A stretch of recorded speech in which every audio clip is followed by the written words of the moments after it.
મનરેગા કૌભાંડ જે છેલ્લા કેટલાક દિવસોથી ચર્ચાનો વિષય બન્યો છે તે કૌભાંડમાં હવે કોંગ્રેસના એક નેતાની સંડોવણી હોવાના આરોપ લાગ્યા છે। તો બીજી બાજુ મંત્રીના પુત્રોની ધરપકડ બાદ આ મંત્રી ગાંધીનગરમાં ન દેખાતા હોવાના પણ વાતો વહેતી થઈ છે અને નો એન્ટ્રી લાગી હોય તેવી વાત પણ સામે આવી રહી છે। તેવામાં હવે ચૈતર વસાવાએ કોંગ્રેસના નેતા પર આક્ષેપ લગાવ્યા છે। શું છે સમગ્ર મામલો, વિગતે વાત કરીએ આ વિડીયોમાં।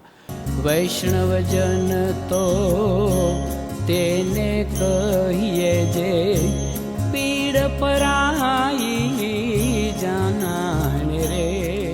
નમસ્કાર, નવજીવન ન્યૂઝમાં આપનું સ્વાગત છે। હું છું જયંત દાફડા। દાહોદમાં ગરીબ મજૂરોને રોજગારી આપતી મનરેગા યોજનામાં કરોડો રૂપિયાના કૌભાંડ મામલે મંત્રી બચુ ખાબડના બંને પુત્રોની ધરપકડ થાય છે અને ત્યારબાદ કોર્ટ બળવંત ખાબડ અને કિરણ ખાબડના જામીન મંજૂર કરે છે। ધાનપુર અને દેવગઢ બારિયામાં મનરેગા યોજના કૌભાંડમાં આ મંત્રીના બંને પુત્રોનું નામ સામે આવ્યું હતું। જો કે આ ઘટના બાદ પ્રધાનમંત્રી નરેન્દ્ર મોદી પણ દાહોદમાં આવે છે અને આ દરમિયાન મંત્રી ગેરહાજર રહેતા અનેક તર્ક વિતર્ક પણ સર્જાય છે। તેવામાં હવે ગાંધીનગરમાં પણ આ મંત્રીની નો એન્ટ્રી થઈ હોવાની વાત સામે આવી રહી છે। છેલ્લા 2 અઠવાડિયાથી તેઓ સચિવાલય આવતા જ નથી અને બચુ ખાબડના બંને પુત્રોને જામીન મળ્યા પણ તેના ગણતરીની મિનિટોમાં જ પોલીસે ઉપલી કોર્ટમાં પહોંચીને જામીન રદ કરવાની અરજી પણ આપી।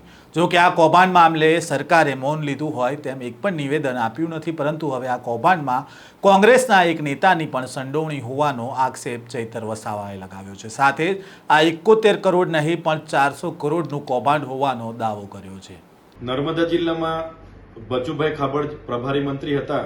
2021, 21, 22 અને 22-23 દરમિયાન કોંગ્રેસના દિગ્ગજ નેતા, પ્રદેશના આગેવાન એવા હીરાભાઈ જોટવાની શ્રી જલારામ એન્ટરપ્રાઇઝ એજન્સીને સાથે રાખીને બંને જણની ભાગીદારીમાં મનરેગા યોજનામાં મટીરીયલ પૂરું પાડવાના નામે 400 થી પણ વધારે કરોડનું કૌભાંડ થયું હોય એવું અમને લાગી રહ્યું છે।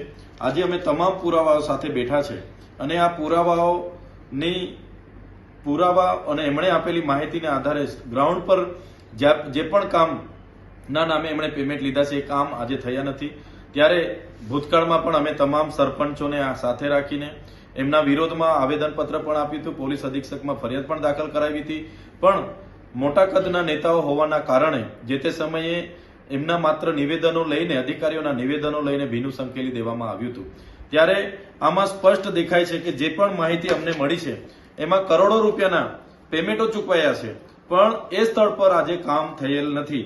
આ 21-22ની તમામ માહિતી છે, એમાં પણ દરેક પંચાયતોને લઈએ તો કરોડો રૂપિયાના પેમેન્ટો ચૂકવાયેલા છે, પણ એક પણ સ્થળ પર એ કામો થયા નથી। આ એજન્સીએ કોઈ પણ જગ્યાએ એક પણ ગાડી રેતી, કપચી કે કોઈ પણ જગ્યાએ રોયલ્ટી વાળા બિલો, જીએસટી વાળા બિલો મૂક્યા વગર પંચાયતોના નામે કરોડો રૂપિયા સેરવી લીધા છે। સરકારને અમારી વિનંતી છે કે આ એજન્સી શ્રી જલારામ એન્ટરપ્રાઇઝની જે પણ કામગીરી નર્મદા જિલ્લામાં થઈ છે એની જો તપાસ કરવામાં આવે તો 400 કરોડથી પણ વધારે કૌભાંડ બહાર આવે એવું છે।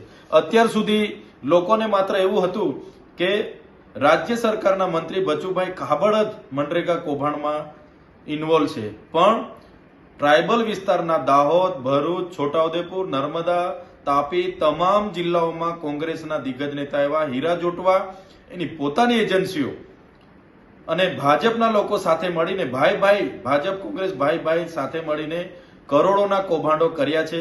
આજે હીરા જોટવા આખી કોંગ્રેસ, અહીંના પૈસાઓથી આખી કોંગ્રેસ ચલાવી રહ્યા છે। ત્યારે સરકારને અમારી માંગણી છે, એક તો નૈતિકતા સ્વીકારીને બચુભાઈ ખાબડને મંત્રી પદેથી દૂર કરવામાં આવે અને આ હીરાભાઈ જોટવાની જેટલી પણ એજન્સીઓ ટ્રાયબલ વિસ્તારોમાં કૌભાંડો કર્યા છે એમની તપાસ કરાવીને કડકમાં કડક કાર્યવાહી કરવામાં આવે એવી અમારી માંગણી છે। મનરેગા કૌભાંડ અંગે ચૈતર વસાવાએ કહ્યું કે નર્મદા જિલ્લામાં 400 કરોડ રૂપિયા જેટલું કૌભાંડ છેલ્લા 3 વર્ષમાં થયું છે। બચુભાઈ ખાબડ જ્યારે પ્રભારી મંત્રી હતા ત્યારે કોંગ્રેસના એક દિગ્ગજ નેતા હીરા જોટવા વેરાવળથી જલારામ એન્ટરપ્રાઇઝ એજન્સી લઈને અહીંયા આવ્યા। આ એજન્સીને મટીરીયલ પૂરું પાડવા માટે લાખો કરોડો રૂપિયાના પેમેન્ટ પણ ચૂકવાયા, પરંતુ ગ્રામ પંચાયતોમાં સરપંચો સાથે વાત કરતા જાણવા મળ્યું કે એક પણ ગાડીનું મટીરીયલ અહીંયા પહોંચાડવામાં નથી આવ્યું। સાથે જ ચૈતર વસાવાએ કહ્યું છે કે બચુ ખાબડ તો શિષ્ય છે તેમના ગુરુ હીરા જોટવા છે, જેમણે તેમની એજન્સીઓ રાખીને નર્મદા, ભરૂચ, છોટાઉદેપુરમાં જે કામો માટે પેમેન્ટ ચૂકવવામાં આવ્યું તે થયા જ નહીં। ભાજપ કોંગ્રેસ ભાઈ ભાઈ બનીને કામ કરીને કૌભાંડ કર્યું હોવાનો આક્ષેપ ચૈતર વસાવાએ લગાવ્યો છે. સાથે જ હીરા જોટવા અહીંયાના કૌભાંડના પૈસાથી આખી કોંગ્રેસ ચલાવતા હોવાનો ચૈતર વસાવાએ આરોપ લગાવ્યો છે.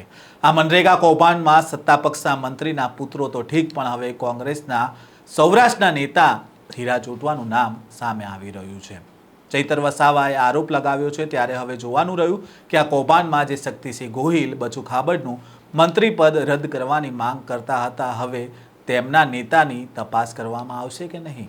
રાહુલ ગાંધી જ્યારે અમદાવાદ આવ્યા હતા ત્યારે કહેતા હતા કે કેટલાક લોકો કોંગ્રેસના છે પણ ભાજપ સાથે મળીને કામ કરે છે. તો શું હવે શક્તિસિંહ ગોહિલ આવા નેતાઓને ખુલ્લા પાડવા માંગે છે કે નહીં, તે જોવું રહ્યું. આ સ્ટોરી અંગે તમારો શું મત છે, કોમેન્ટ બોક્સમાં જરૂરથી જણાવજો. આ પ્રકારના સમાચાર સાથે ફરી મળીશું. નમસ્કાર.